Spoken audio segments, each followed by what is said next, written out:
कि अखिलेश सिंह हर हाल में पार्टी छोड़ेंगे, क्योंकि कल की घटना आपने देखी। सदाकत आश्रम में उनके कार्यकर्ता मतलब 24/7 साथ रहने वाले कार्यकर्ता के साथ अभद्रता हुई, उसके साथ मारपीट हुई, लेकिन ये हाथ हिलाते हुए वहां से बाहर निकल गए।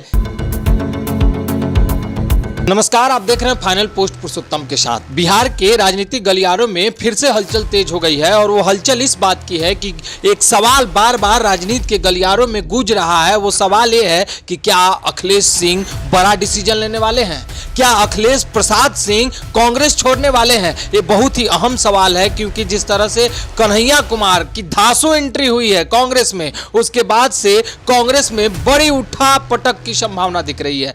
पूरी खबर क्या है, अखिलेश सिंह को लेकर के जो बातचीत चल रही है, उन तमाम चीजों पर हम बातचीत करेंगे अपने रिटर्न चीफ ज्ञानेश्वर गौतम जी से। आइए इन्हीं से जानते हैं। स्वागत है सर आपका। धन्यवाद पुरुषोत्तम। कन्हैया की धांसू एंट्री हुई है। कन्हैया हम लोगों ने पहले ही कर दिया था जी, भूमिहार रिप्लेस्ड बाय भूमिहार। हाँ वो तो खबर हम लोगों ने हाँ, ब्रेक वो की तो थी, खबर पहले ब्रेक की थी, पहले। है ना। कन्हैया कुमार की जो एंट्री हुई है वो एंट्री कोई अप्रत्याशित नहीं है। कांग्रेस पार्टी ने ये तय कर लिया था कि अखिलेश सिंह की जगह पे हमको कन्हैया कुमार को अध्यक्ष बनाना है। लालू यादव बीच में थोड़ा अरंगा लगा रहे थे, है ना। तो उस समय आनंद फानन में राजेश कुमार राम को अच्छा अध्यक्ष बना दिया गया, है ना। और अब राहुल जब कन्हैया कुमार की एंट्री हुई है, आप देखिए पदयात्रा प्रारंभ हुई कन्हैया की। कन्हैया का प्रेस कॉन्फ्रेंस भी हुआ था। कन्हैया ने अपनी पदयात्रा वाल्मीकि नगर से प्रारंभ की, लेकिन राहुल गांधी वाल्मीकि नगर के पदयात्रा में नहीं शामिल हुए। राहुल गांधी बेगूसराय की पदयात्रा में शामिल हुए, है ना। तो एक बड़ा मैसेज देने की कोशिश है। और 2025 का जो चुनाव है, ये चुनाव तो अपने आप में काफी इंटरेस्टिंग होने वाला है। दिलचस्प। बड़े बड़े दिग्गज जो है वो चुनाव के मैदान में आएंगे। प्रशांत किशोर ने पहले से तैयारी कर रखी है, एनसीपी ने अपनी दावेदारी ठोक दी है, शिवसेना शिंदे गुट ने भी अपनी दावेदारी ठोक दी है। अच्छा। ये भी तय मान के चलिए, शिवसेना शिंदे गुट को भी अगर ये नहीं मिला, अपनी भागीदारी सुनिश्चित उनकी नहीं हुई एनडीए गठबंधन में, तो वो भी 243 सीटों पर चुनाव लड़ेंगे। अच्छा, उधर पुष्पम प्रिया भी हाँ, उधर पुष्पम प्रिया चौधरी भी तैयार है। जनसुराज का फील्ड पहले से तैयार बैठा हुआ है। कांग्रेस और आरजेडी में गठबंधन अंत तक हो जाएगा। वो भी बहुत जबरदस्त एंट्री होगी कांग्रेस की। कांग्रेस भी अब जिस तरीके से बीजेपी और जदयू आपस में सीट का बंटवारा करते हैं, उसी तरीके से सीट का बंटवारा कांग्रेस उस रूप में आ गई है। हाँ, कुछ कांग्रेस उस स्थिति में आ गई है। टेबल पे बैठ के आमने सामने बिल्कुल टेबल पे बैठ के आमने सामने। आज की तारीख में कांग्रेस एक थोड़ा सा भी तवज्जो नहीं दे रही है राष्ट्रीय जनता दल को। और हम आपको बता दें कि कांग्रेस के जो पुराने कार्यकर्ता थे, उन कार्यकर्ताओं में उत्साह का भी वातावरण है। अखिलेश सिंह के बारे में जो आपने प्रश्न किया, एक बात आप तय मान के चलिए कि अखिलेश सिंह हर हाल में पार्टी छोड़ेंगे, क्योंकि कल की घटना आपने देखी। सदाकत आश्रम में उनके कार्यकर्ता मतलब 24/7 साथ रहने वाले कार्यकर्ता के साथ अभद्रता हुई, उसके साथ मारपीट हुई, लेकिन ये हाथ हिलाते हुए वहां से बाहर निकल गए। इनके पास सिक्योरिटी गार्ड थे, ये प्रोटेस्ट कर सकते थे। कार्यकर्ताओं में थोड़ा आक्रोश भी इस चीज को लेके है, लेकिन ये सब हो क्यों रहा है, ये सबसे बड़ी बात है कि हो क्यों रहा है। एक चीज समझ लीजिए पुरुषोत्तम, मैं आपको बताऊं कि अखिलेश जी एक असफल अध्यक्ष सिद्ध हुए कांग्रेस के लिए, क्योंकि अब इंटरफेरेंस रहा हो तब या बाकी जो भी स्थिति हो। आपने देखा होगा अखिलेश जी की कार्यकारिणी 2 साल में नहीं बनी। 2 साल में अखिलेश जी अपनी कार्यकारिणी तक नहीं बना पाए, है ना। और एक अध्यक्ष के रूप में जो एग्रेशन की जरूरत है, वो अखिलेश जी में नहीं दिखा। कुछ जो चंद लोग हैं उन्हीं के बीच में अखिलेश जी सिमट के कहा जा रहा था कि आरजेडी के पिंजरे में कांग्रेस बंद है बिहार में। आरजेडी के पिंजरे से कांग्रेस बाहर निकल चुका, और निकल ही नहीं चुका। आरजेडी के पिंजरे से कांग्रेस निकल के बाहर दहाड़ रहा है, और ये भी कह रहा है कि अब तुम छोटा भाई मैं बड़ा भाई, मतलब तोता शेर बन गया। है ना। और देखिए, ये डिसीजन कांग्रेस को पहले लेना चाहिए था।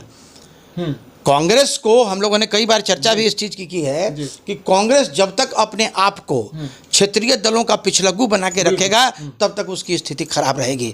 जब अपने बूते पर चुनाव लड़ना प्रारंभ करेगा, तो कांग्रेस देखिए 125 साल पुरानी पार्टी है, 125 साल पुरानी पार्टी है। भारतीय जनता पार्टी की जो स्ट्रेटेजी है, वो स्ट्रेटेजी यही था कि कांग्रेस को पप्पू साबित करके उसको लोगों की नज़र में गिरा दो। लेकिन जो एंटी इनकम्बेंसी आपको दिख रही है मोदी सरकार के अगेंस्ट में, उसका लाभ कांग्रेस को स्पष्ट और सीधे तौर पे मिलता दिख रहा है। और आज जो राहुल गांधी की रैली हुई है, उस रैली में जो लोगों का जन सैलाब था, हाँ, उसको देख के तो लगता है कि भाई स्थिति जो है, चीज़ें बदल रही हैं। तो क्या अखिलेश सिंह कांग्रेस छोड़ देंगे? अखिलेश सिंह बहुत जल्द, चुनाव के पहले अखिलेश सिंह कांग्रेस छोड़ेंगे, या तो आरजेडी का दामन थामेंगे या फिर किसी और दल में जाएंगे, लेकिन कांग्रेस में अखिलेश जी नहीं रहेंगे। ये बात बिल्कुल तय हो चुकी है और हमारे सूत्र बहुत ही पुष्ट तरीके से इसको बताते हैं कि कांग्रेस ने भी अपना मन बना लिया है कि आप रहें तब, नहीं रहें तब, हमारी सेहत पे कोई फर्क नहीं पड़ने वाला है, क्योंकि आप भूमिहार राजनेता थे, तो हमने आपके विकल्प के तौर पे कन्हैया कुमार को खड़ा कर दिया।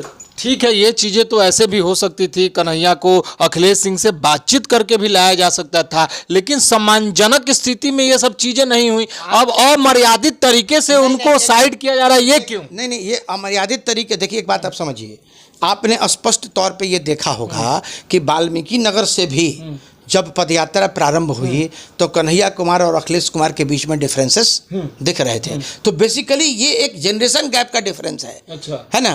कन्हैया कुमार की उम्र जो है, मुझे लगता है कि अखिलेश जी के जो पुत्र हैं आकाश, उसके आसपास में नहीं, या थोड़ा बहुत प्लस माइनस उससे होगा। तो ये एक जनरेशन का गैप है ना, एक जनरेशन का गैप है, और उस जनरेशन के गैप को अखिलेश जी भी नहीं पाट पाए, कन्हैया भी नहीं पाट पाए। इसका नुकसान कांग्रेस को हो रहा था। राहुल गांधी ने बहुत तीक्ष्ण दृष्टि से इसको देखा और देखने के बाद उसने इम्प्लीमेंट कर दिया कि नहीं, कन्हैया के नेतृत्व में ही बिहार का चुनाव होगा।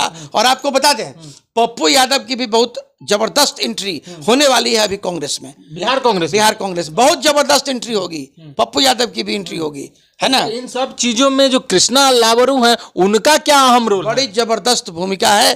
कृष्णा अल्लावरू यहाँ आए, लगातार उन्होंने कैंप किया है, लोगों के नसों को उन्होंने देखा है, नब्ज को पकड़ा है, और नब्ज को पकड़ने के बाद जो मशविरा उन्होंने और राहुल गांधी ने मिलकर किया है, ये एक अच्छा संदेश लेके गया है।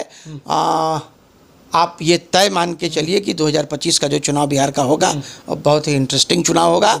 किसके माथे मोर सजेगा, आज की तारीख में कोई नहीं कह सकता है कि हमारा दावा कितना मजबूत है। हालांकि मैं फिर एक बार दोहराता हूँ, एनडीए अभी मजबूत स्थिति में जरूर है। चलिए सर, बहुत बहुत धन्यवाद। तो दो जो युवा चेहरा, एक कृष्णा अल्लावरू जो बिहार कांग्रेस के प्रभारी हैं, और दूसरा कन्हैया कुमार जो पदयात्री हैं, पदयात्रा कर रहे हैं, ये दोनों बिहार के राजनीति में बड़ा गोल खिलाने वाले हैं। इनके आगे बड़े बड़े लोगों को नतमस्तक होना पड़ रहा है, और इस नतमस्तक होने के क्रम में ऐसा लग रहा है कि अखिलेश सिंह को भी अब कांग्रेस छोड़ना होगा। आगे की कहानी बड़ी दिलचस्प होगी बिहार के पॉलिटिक्स में। बने रहिए आप हमारे साथ, देखते रहिए फाइनल पोस्ट। बहुत बहुत धन्यवाद।